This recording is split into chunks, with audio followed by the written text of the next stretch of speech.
एक आम आदमी को नहीं पता होता है कि उसको बिज़नेस करना है कि जॉब करना है। तो वो कैसे पता लग सकता है हमको एस्ट्रोलॉजी के माध्यम से? लगन चार्ट के साथ D10 को कनेक्ट कीजिए। हुँ, व्यापार करना है या नौकरी करनी है, उसके लिए सबसे बड़ी बात है कि अगर आपका छठे भाव के अंदर शनि देव विराजमान है, तो आपको नौकरी ही ज़िंदगी भर करनी पड़ेगी। हुँ, अगर आपके छठे में शनि देव हैं, अगर आपके लगन कुंडली के साथ-साथ दशमांश कुंडली में जिस ग्रह की दशा चल रही है, अगर वो ग्रह दूसरे भाव के स्वामी के साथ संबंध बना करके हुँ, दशमांश में दशम भाव में बैठता है, हुँ, तो उस ग्रह की दशा में आप व्यापार करके बहुत तरक्की करेंगे।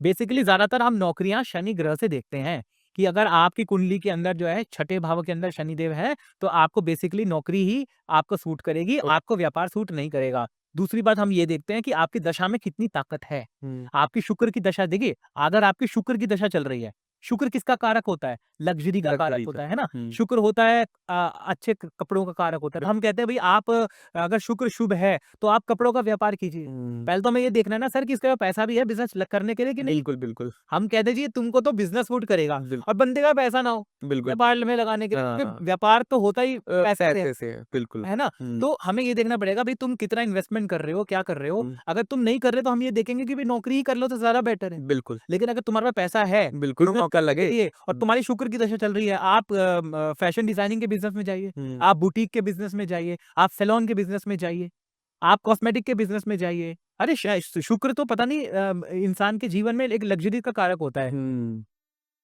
ठीक है ना? तो जैसे जैसे बहुत सारे लोग हैं जो सैलून से बिज़नेस करते हैं, सैलून से रिलेटेड बिज़नेस करते हैं, कॉस्मेटिक से बिज़नेस करते हैं, ठीक है? सुंदरता से रिलेटेड व्यापार करते हैं, वो सारा का सारा शुक्र को आता है। हुँ, ज्वेलरी बिज़नेस करते हैं, तो ज्वेलरी बिज़नेस में जो है बेसिकली शनि और शुक्र ये दोनों ही मेन का रोल रहता है। हाँ, इन दोनों का ही रोल रहता है।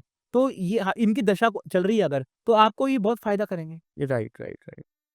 तो ये चीज़ें हैं कि आप पहले दशा को देखो, महादशा को देखो, शनि आपका छठे में चला गया, आप नौकरी करोगे। हुँ, अगर हुँ, अगर आपका महादशा का स्वामी दूसरे भाव के स्वामी के संबंध बना के बैठ गया और आपके पास पैसा है इन्वेस्ट करने के लिए, हुँ, तो फिर आप उस जगह लगाओ जो ग्रह आपको सपोर्ट कर रहा है। हुँ, तब आपको फ़ायदा होगा और आपके जीवन में शुभता आएगी, उन्नति आएगी। और बहुत सारे ऐसे एक बात और बताता हूँ, बहुत सारे ऐसे लोग हैं जो कॉर्पोरेट सेक्टर में नौकरी करके बहुत फ़ायदा कमा रहे हैं। हुँ, ऐसे भी बहुत लोग हैं। ऐसे भी हैं। 1-1 करोड़ रुपए साल की सैलरी बिल्कुल, उनकी, बिल्कुल, है ना? बिल्कुल। तो ऐसे लोगों के ये देखना पड़ेगा उनका अगर शनि दशा में, बुध दशा में, हुँ, तो ऐसा व्यक्ति जो होता है वो कॉर्पोरेट सेक्टर में फ़ायदा करता है। हुँ, प्राइवेट नौकरी आपने एक प्रश्न और आपको जोड़ना चाहिए, वो क्या? कि प्राइवेट सेक्टर के अंदर तरक्की कैसे होती है? अच्छा। तो प्राइवेट सेक्टर जो होता है वो बुध ग्रह से बिलॉन्ग करता है। आपकी कुंडली के अंदर if you are having a mahadasha of Mercury and both are having relation, if the Saturn is having relation with the Mercury and you are having a mahadasha of that planet, hmm, तो उस दशा के अंदर कॉर्पोरेट सेक्टर में आप बहुत अच्छा करेंगे। हुँ, बुध होता है कॉर्पोरेट सेक्टर में अच्छा करने वाला। हुँ, वाणी से संबंधित आप व्यापार कर सकते हैं। वाणी से संबंधित आप नौकरी भी कर सकते हैं। तो ये सारी चीज़ों को समझ हुँ, करके ही अगर हम आगे बढ़ेंगे, तो आपको फ़ायदा होगा और बुध ग्रह बहुत इंपॉर्टेंट ग्रह होता है। हुँ, राइट। ठीक है ना? वो आपको कॉर्पोरेट में भी अच्छा करवाता है। कॉर्पोरेट में जो नौकरियाँ होती है वो सारी मरकरी दिलवाता है। हुँ, प्राइवेट सेक्टर में अगर आपको अच्छा करना है, आईटी सेक्टर में बहुत सारे बच्चे हैं हुँ, जो अच्छा कर रहे हैं, हुँ, उनकी सैलरी बहुत ज़्यादा है। बिल्कुल। तो वो बुध ग्रह उनका मज़बूत है, हुँ, तो इसलिए वो कॉर्पोरेट सेक्टर में अच्छा कर रहे हैं। तभी कर पा रहे हैं हुँ। वो। सो गाइज़ अपनी कुंडली एक बार ज़रूर दिखाएँ कि आपकी कुंडली में जॉब है या आपकी कुंडली में एक बिज़नेस है, क्योंकि इसका कुंडली का आकलन कराना बहुत ज़रूरी है। आपका सक्सेस रेट बढ़ जाएगा। आपको एक पाथ मिल जाएगा कि आपको किस पाथ पे जाना है।